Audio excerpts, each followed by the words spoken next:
மகிழ்ச்சியை ஏன் ஐயப்பன் சம்ஹாரம் பண்ணணும்? அவ வாங்கின வரம் அப்படி. அவ என்ன வரம் வாங்கியிருக்கா? ஆணுக்கும் ஆணுக்கும் பிறந்த சக்தி. இத நிறைய பேர் தப்பா பேசுகிறார்கள். தப்பாக ஒரு விஷயத்தை பேசுகிறார்கள். ஆணுக்கு ஆணுக்கு எப்படி சார் பிறக்கும்?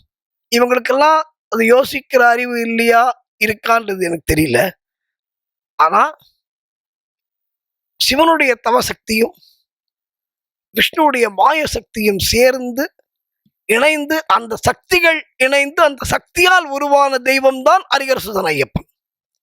இது நிறைய பேர் தப்பா புரிஞ்சு பேசுகிறவர்கள் பேசிவிட்டு போகட்டும். அதற்கான தண்டனையை நிச்சயமாக ஐயப்பன் அவர்களுக்கு தருவான் என்பது நிச்சயம். அது வேற. அது உள்ள நம்ம போக வேண்டாம். அந்த அற்புத சக்தி படைத்த குழந்தையால் தான், அதுவும் அந்த 12 வருஷம் அவன் மனுஷனா வளரணும். அவன் தான் என்னை கொல்ல முடியும்னு மகிழ்ச்சி வர வாங்குறான். அப்போ ஐயப்பனுக்கு 12 வயசு வரைக்கும் தான் தெய்வம்னு தெரியக்கூடாது இல்லையா? இதுதான் தெய்வத்தோட திருவிளையாடல். அப்ப இந்த 12 வயசு வரைக்கும் அவன் ஜாலியா ராஜகுமாரனா ஜாலியா அரண்மனையில விளையாடி, பந்தளத்துல விளையாடி ஜாலியா இருக்கான். இந்த ஐயப்பனை வெளில கொண்டு வந்துட்டாங்க. இப்ப வெளில கொண்டு வந்த உடனே அந்த ஐயப்பன் நாரதரை சந்திக்கிறார், அகஸ்தியரை சந்திக்கிறார். ரொம்ப சுவையான கதைங்க இது.